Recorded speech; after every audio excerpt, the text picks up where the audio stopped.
ଭିଡ଼ିଓଟି କୁ ପ୍ରଥମରୁ ଶେଷ ପର୍ଯ୍ୟନ୍ତ ସମ୍ପୂର୍ଣ୍ଣ ଭାବରେ ଦେଖନ୍ତୁ।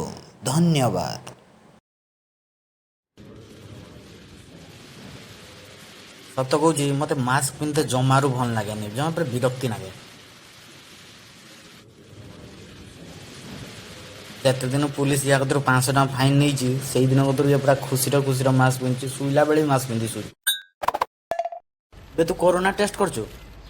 ହଁ କାଲି ଯାଇଥିଲି ହସ୍ପିଟାଲ, ସେଇଠୁ ମୁଁ କରୋନା ଟେଷ୍ଟ କନି। ଆଉ ଯେ କରୋନା ଟେଷ୍ଟ କନି ନା ମୋର ପଜିଟିଭ ହେଲା।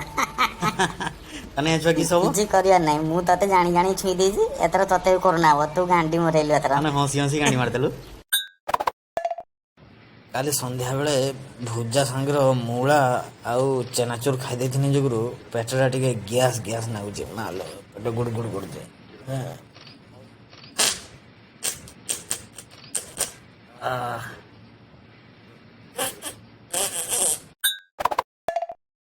ଡିସେମ୍ବର 31 ତାରିଖ ଦିନ ଫିଷ୍ଟ ହବ, ରହିବୁନି କି? ରହିବି ଯଦି 200 ଟଙ୍କା ଦେଇଦେବୁ। 200 ଟଙ୍କା ଦେଇକି ମୁଁ ଫିଷ୍ଟରେ ରହିବି? ବାବାଲୋ, 200 ଟଙ୍କାର ମାଂସ ଆଣିଲେ ଆମ ଘର ସାରା ଖାଇବା, ମୋର ଖାଲି ଏଠି ଫିଷ୍ଟରେ ରହିବି କେନେ? ମୋ ପିଠିଟା ଟିକେ କୁଣ୍ଡି ଦେ ତ, ସେଇଠି ବଡ଼ ଝୁର କୁଣ୍ଡିଛି, କୁଣ୍ଡି ଦିଅ ଟିକେ, କୁଣ୍ଡି ଦେ। ହଁ ବାସ୍ ବାସ୍, ଟିକେ ତଳକୁ ସେପଟକୁ ହଁ ହଁ ସେଠି, ହଁ ଟିକେ ତଳକୁ, ହଁ ବାସ୍। ତତେ ଟ୍ୟୁସନ ପଇସା ଆଣିତେ କହିଥିଲି ଯେ 3 ମାସ ହେଇଗଲାନି, ପଇସା କେବେ ଦେବୁ? ଆଣିଛୁ ପଇସା? ପାଠ ତ ବାଳେ ପଢ଼ୁଛି, ଖାଲି ଘର କାମ ଜାଳାର ଏଠିକି ଟ୍ୟୁସନ ଆସିବା କଥା, ଜମା ଆସିନଥାନ୍ତି। ସବୁ ବର୍ଷ ତ ଫେଲ୍ ହେଉଛି, ହବା ବୋଇଲେ ପଇସା ଖୁଚୁରା କରିକି ଦେବେ।